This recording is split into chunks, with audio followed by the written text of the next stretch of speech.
Hello, and welcome to The Art of Business Planning. I'm Tim Tyler from Strategic Learning Partners, a licensed real estate agent here in New Jersey, and a certified professional in learning performance. Today we're going to talk about business planning and how it can help to make your business thrive, and also how business planning can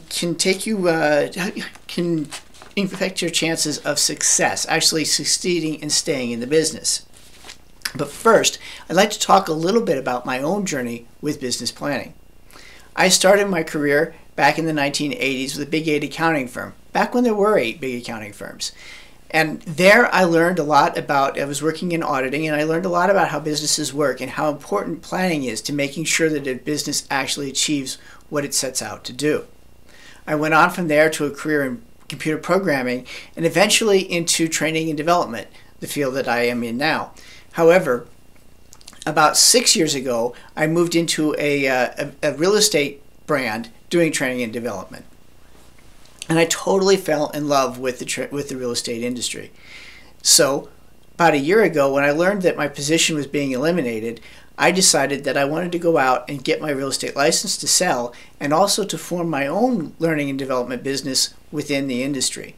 So back around November, December of last year, I sat down and I wrote out a business plan for all this to happen in 2017. Then in February, I set up my business just as my plan indicated. At the end of March, my corporate position was eliminated, and I went out and got my real estate license in April. All of this right according to my plan. As I went through the year, each month checking my plan, seeing how I was keeping up with my milestones. It came into around July or so, and I was having pretty much daily panic attacks because I didn't have any income coming in yet. But when I opened my plan and looked, I saw there that it wasn't in my plan yet to have income. So it was able to calm me down and keep me focused on getting the activities done that would eventually lead to my business succeeding. August came, and all of a sudden things started to get busy. I started to actually get some business, had some income coming in, and I didn't get around to checking on my business plan. August came and went. September came and went. October came and went. November, I finally pull out my business plan, and lo and behold, I had missed some key milestones. Now, the moral of this story is that the best business plan in the world isn't going to help you if it sits in the back of your desk drawer and you're not looking at it. If you're not getting with your plan every month or so to see that to keep track of where you should be and what you're doing, you're going to fall behind. At the end of this program, we're going to talk about how we're going to help you to keep up with those business goals throughout 2018, so you don't do what I did in 2017 and fall behind on your plan. So, why do you need a business plan? Well, I can think of 3 very good reasons. The first one is it increases your chances of success.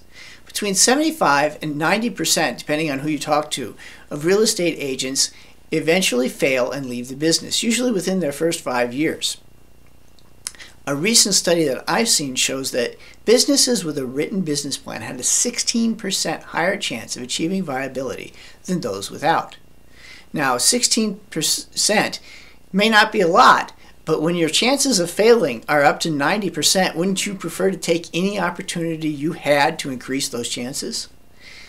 A business plan can do that for you. But that's not the only reason. Remember, when we go back to my story about my own business plan this year, your business plan can help you to define what success means. Going back to my business plan in July and seeing that, you know what, success didn't quite yet mean having income at that point in time, helped me to calm down, take a deep breath, and keep on with the very activities that eventually did lead to income in this year. So yes, definition of success is an important benefit of having a business plan.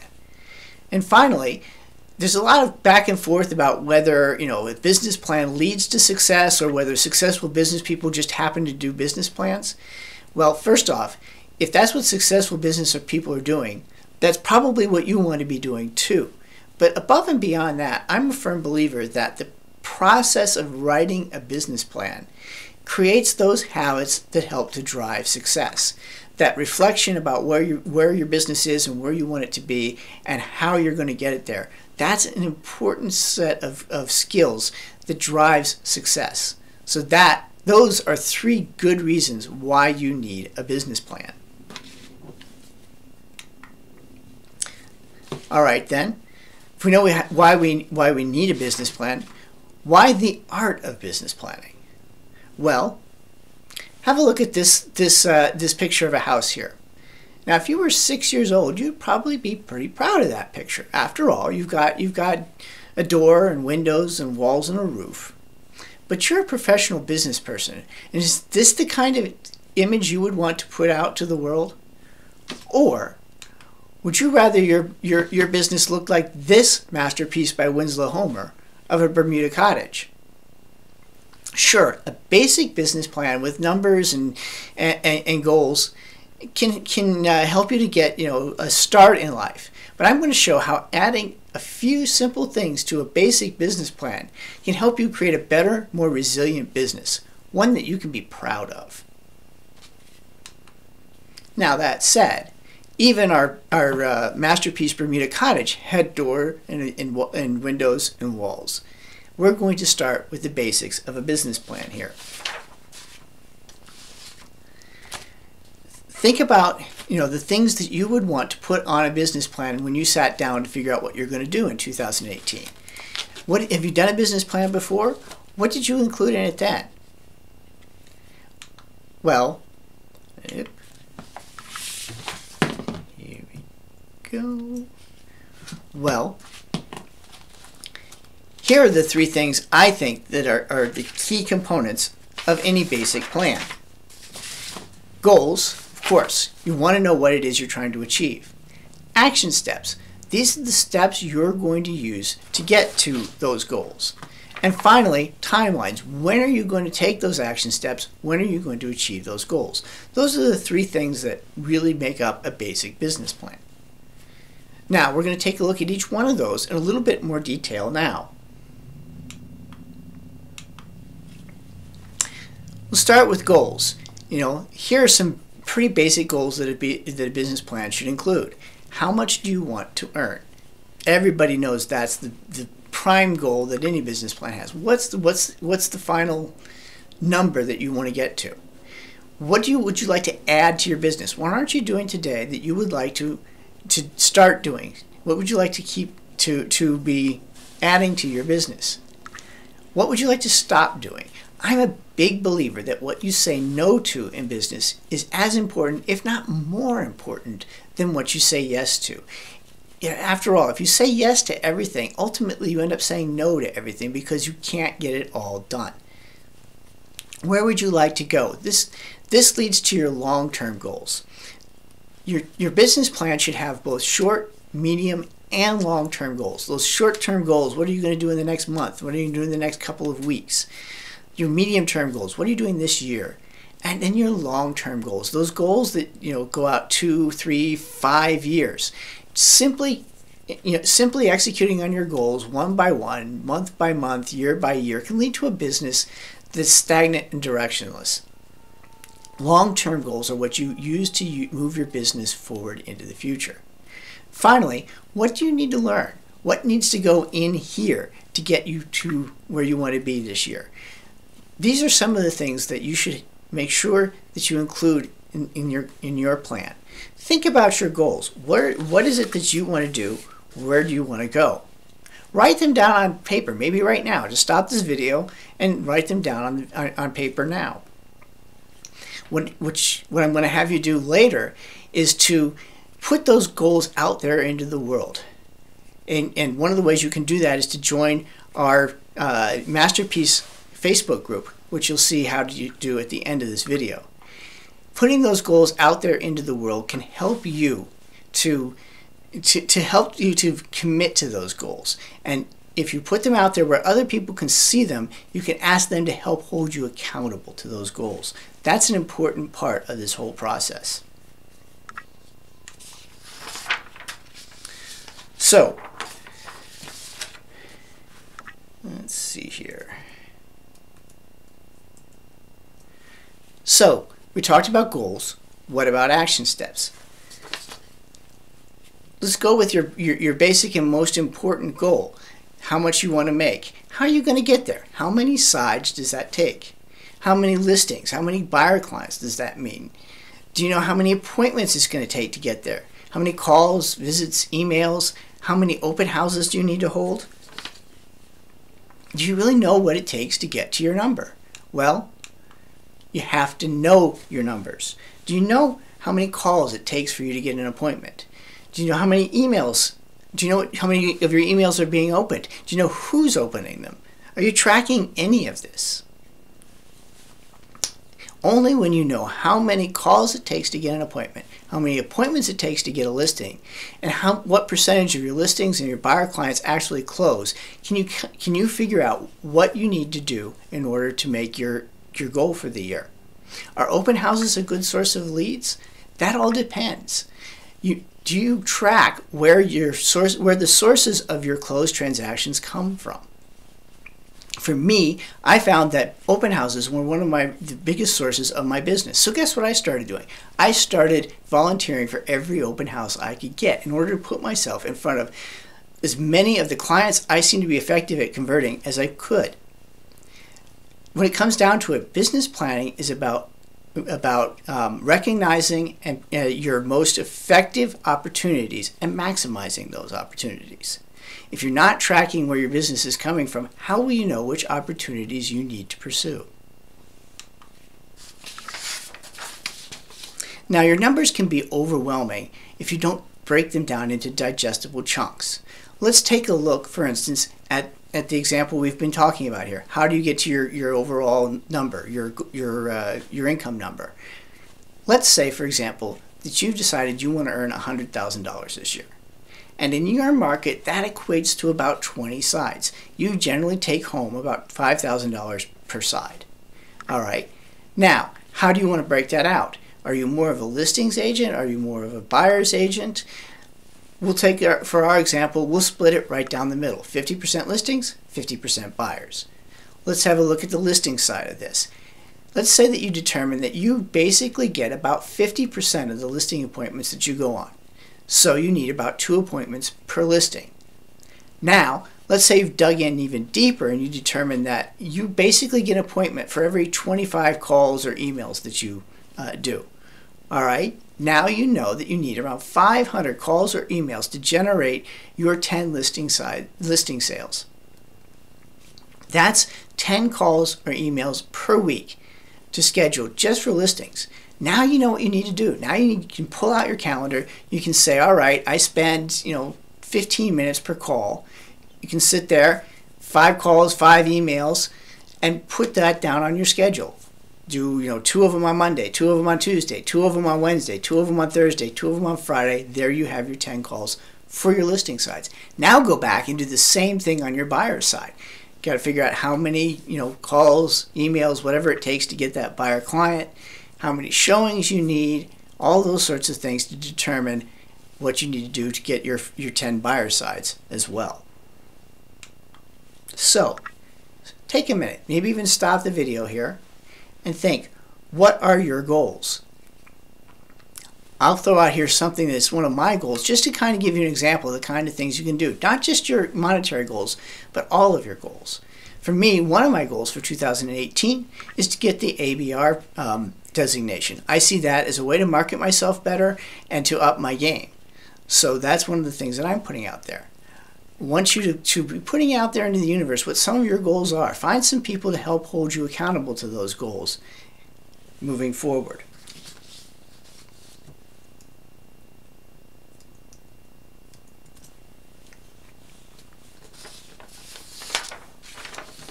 So we've talked about a basic business plan and how that basic business plan basically consists of 3 things: your goals, your action steps, what you're going to do to get to those goals, and your timelines or your schedules, when you're going to do what you're going to do to get there.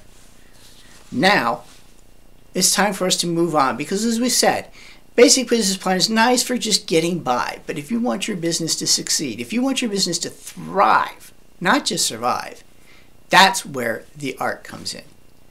Now, you've probably seen that anywhere in this presentation or in the marketing materials for this course, the word art has been capitalized, and that should be a clue that art is an acronym. So what does it stand for? Well, it stands for the three things that you add to a basic business plan to get a masterpiece business plan. And those three things are planning to cultivate an attitude of success, identifying the resources that will help you to succeed, and selecting the right tools to get the job done. Well, each of these is critical to your success, and as such, they belong in your business plan. Well, each of these is critical. The one that will have the greatest impact on your chances of success is your attitude. That's why it's the very first item on our list. Next up are the resources. Here, think people, organizations, services that help you to provide exceptional service to your clients and help you to focus yourself on your business. They all are going to help you to be your best self. They are going to connect you to your success. And finally, any skilled craftsman knows that the results, that the work is easier and the results are better and more predictable when you use the right tools. So selecting the right tools is the final piece in our masterpiece business plan. So we'll start with attitude. And that's no accident. It's not first just so that I can make a nifty name out of my acronym. In real life, your attitude will be the prime determiner of your success. The researcher Carol Dweck has shown that in academic settings, a student's attitude is the #1 determiner of their academic success. Others have taken her work and shown that the same applies in our work world. Your attitude is the prime driver of your success, and that's why it is the first element of a masterpiece business plan. Now, wait a minute here, you might be thinking, can an attitude be planned? Can you sit down and say, okay, in the second week of January, I'll be optimistic. In the fourth week of January, I'll be kind of, shall we say, hopeful, and maybe by mid-February, desperate? Well, no, not exactly. But think of it like this. Have you ever gone into a listing presentation where you knew you were up against the #1 agent in the field, and you just knew you were not going to get that listing? Well, what have you just done? You've planned to be depressed and pessimistic during that listing presentation. So maybe what we're talking about here isn't some abstract, how am I going to feel in mid-May? What we're talking about here is specific attitudes during specific events. Multiply that across every listing presentation, every client contact you have in your business plan, and you are cultivating an attitude. Now, successful people cultivate an attitude of success consistently. How? Well, through putting a number of things into their daily schedule, like meditation and affirmations. They get plenty of sleep and lots of exercise.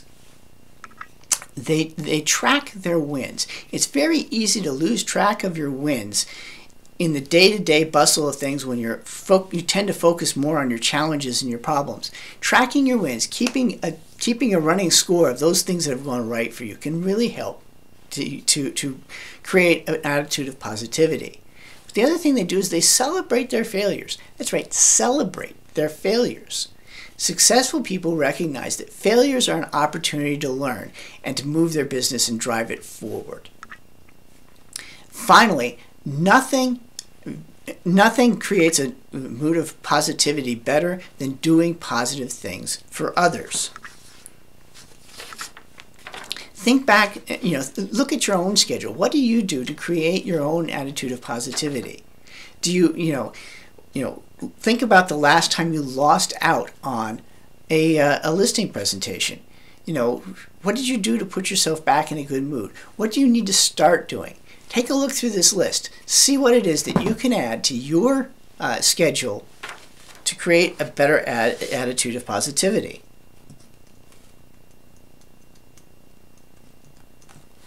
Remember, the key to positivity is connecting with the meaning in what we do.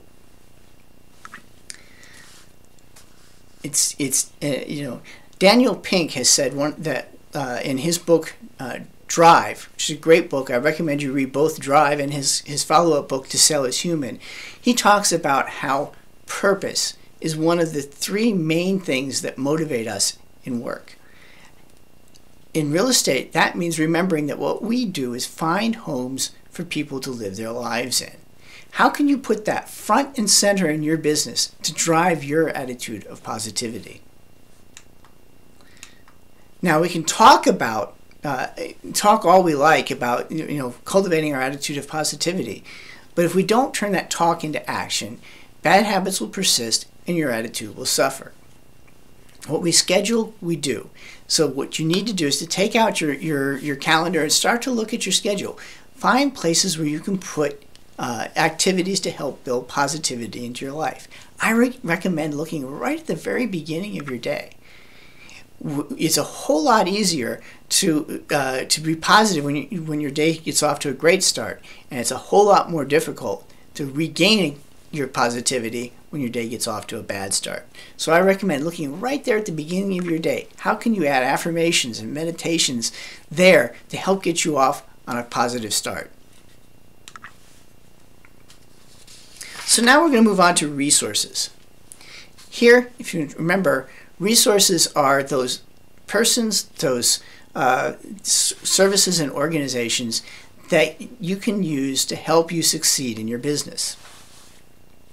I think John Donne said it best back 400 years ago in his poem, "No man is an island, entire of itself. Every man is a piece of the continent, a part of the main."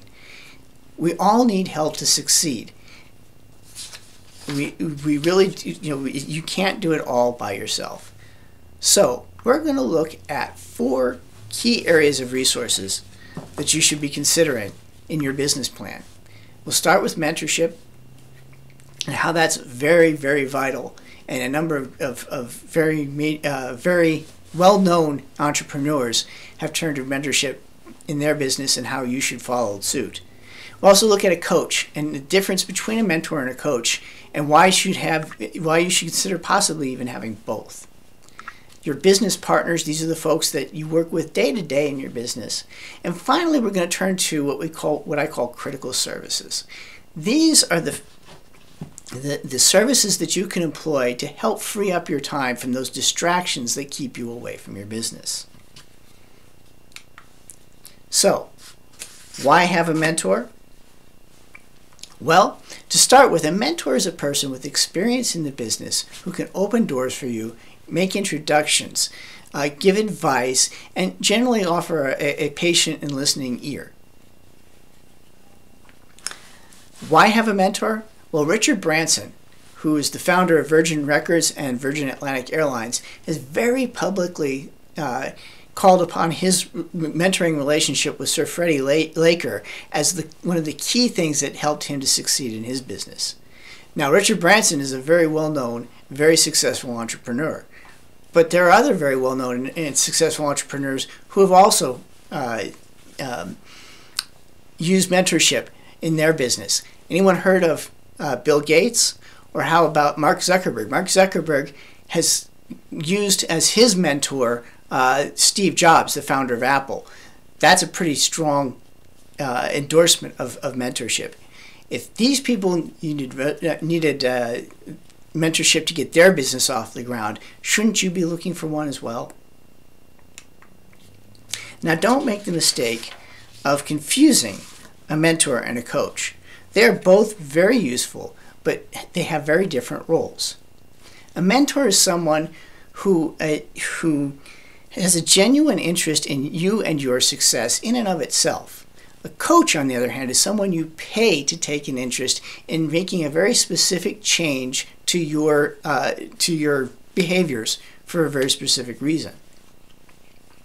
A mentor is there to provide general advice and support over the long stretch. Coaches are more for a specific and short-term thing. Now, if you need a coach to kick you in the behind and get you moving, by all means, add that to your team. But don't forget to have a mentor as well. While a mentor is key to guide the strategy of your business partners are the people that you work with day in and day out.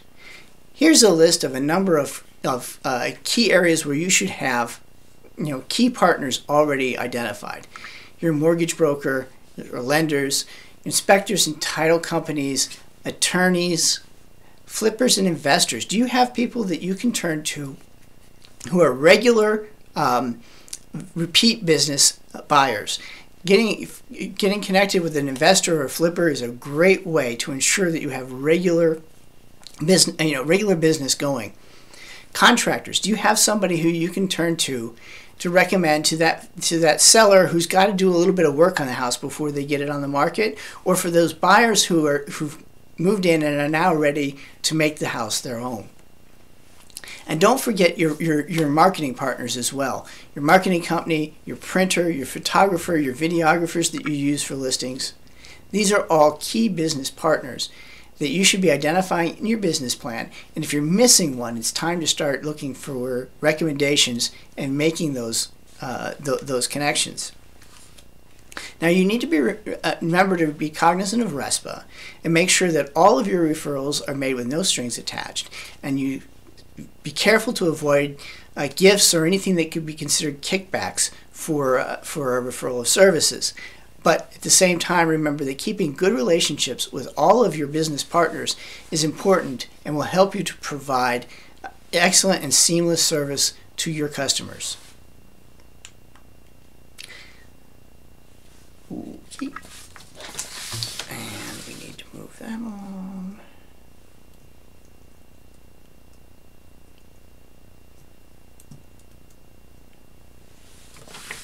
Finally, in the topic of resources, we're going to talk about your critical services. Do you struggle to find time for your business? What keeps you from working? Do you spend a lot of time doing your yard work? Do you lose an afternoon or two every month for doing repair work on the car? What about taxes? Do you spend a day and a half or 2 days working on your taxes in April, right in the middle of busy season for real estate?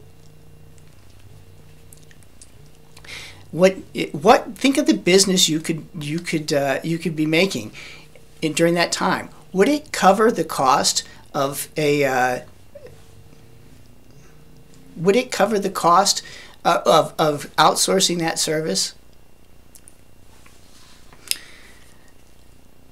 If you find yourself constantly being pulled away from your business, I recommend that you take a look at the things that are the services that you could outsource in order to free up your time and focus your time and attention on your business.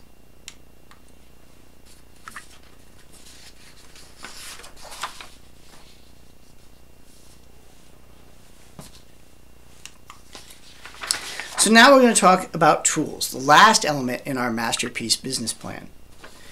Attitude was the first element. It was inward looking.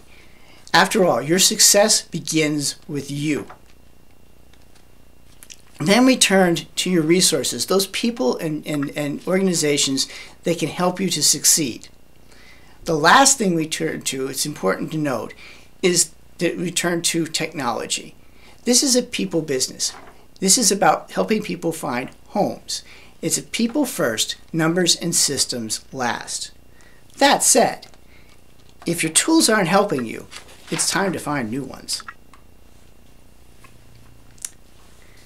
Your tools should work for you and to make you more productive. If they aren't, it's time to find new ones. Look at the various tools and systems that you use in your business and consider, do you know what you're paying for them? Are they returning value for that investment? If not, what are the alternatives? Are there better tools available? Or are there lower cost alternatives? Don't forget There's a cost associated with changing tools. You have to spend the time and the effort to move your data from one system to another. You have to spend time to learn the new system. Consider the possibility that it might be better for you to learn better how to use the tools you already have. But if not, if a new tool really is called for, put together a plan and a timeline and get it done. Don't let an ineffective tool cost you business.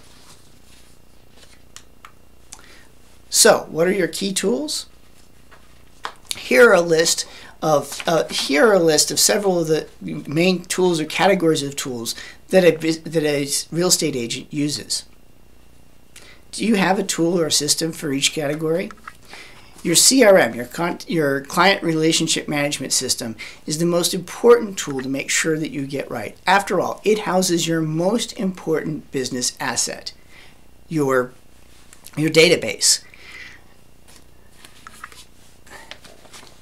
Looking at marketing, what systems or tools are you using for marketing? Do you have a system for keeping track of your expenses? Do you know what you spend on each and every property? Do you have a system to keep track of your to-dos and your deadlines? And don't forget your key hardware, your phone, your computer. Do you have a tablet? How about your car? Are they up to date? Are they insured? Does your phone cell plan provide enough data for you to get your work done? Look at the tools that you're using and think about each one and evaluate it to determine whether it's the right tool for you to use. Now, if you're having an issue, if you're concerned, reach out to other agents. Find out what they're using. In particular, find out how they use it. Remember that, learn what they like and don't like about it, because remember, what they like about it, you might hate. Ask questions. Determine how it works and whether it will work for you. Take a moment now and think about each of these categories and what tools you're using in that, and write those down. Make sure those are part of your business plan.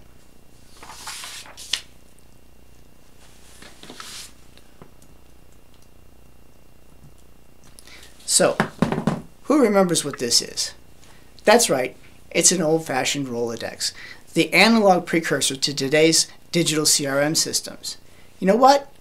Back in the day, people made millions of dollars in real estate with these. Do you want to know how? It's really pretty simple. They used them. Now, there are dozens, maybe hundreds of CRM systems out there. Some of them are real estate specific, like Market Leader and Top Producer. Some of them are generic, like Salesforce.com or Insightly. Some of them are very expensive. Some of them are free. But the system that works best for you will be the one that you actually use.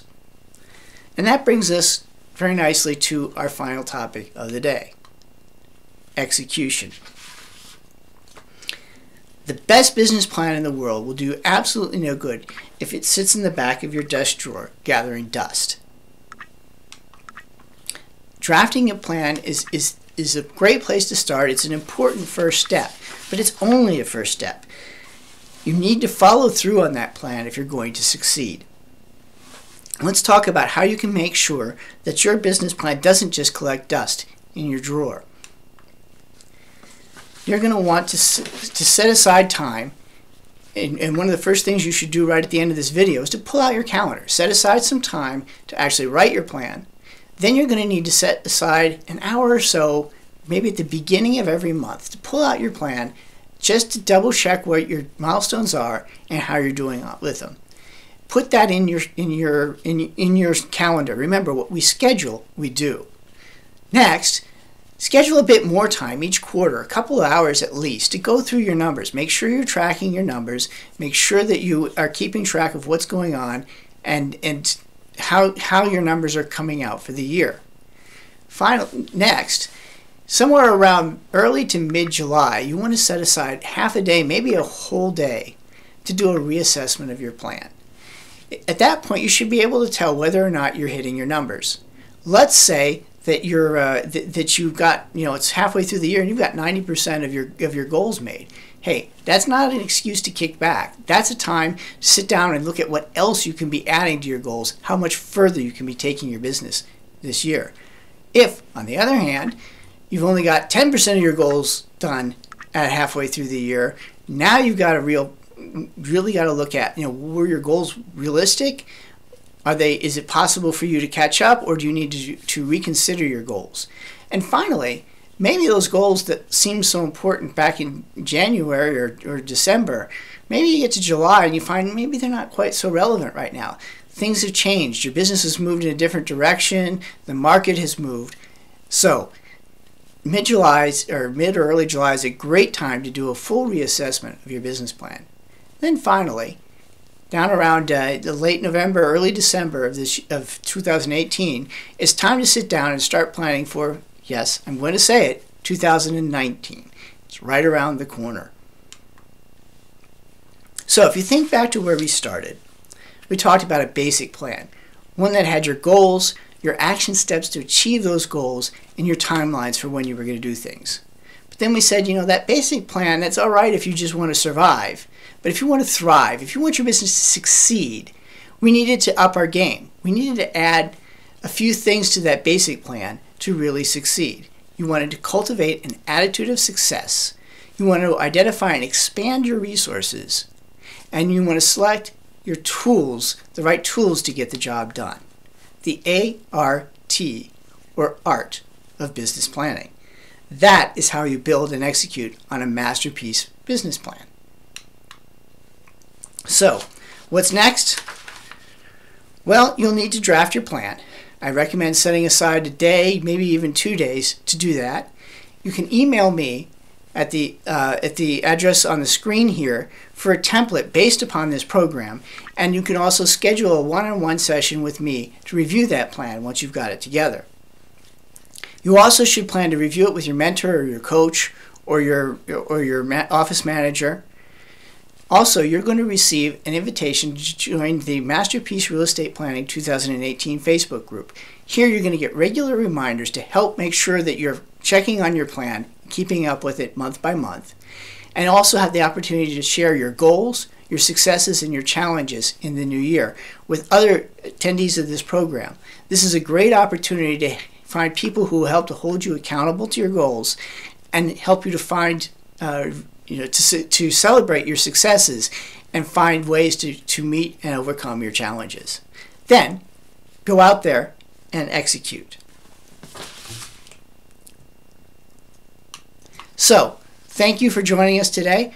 Very happy to have the opportunity to work with you in 2018 and help to make sure that you have your greatest year ever. Thanks.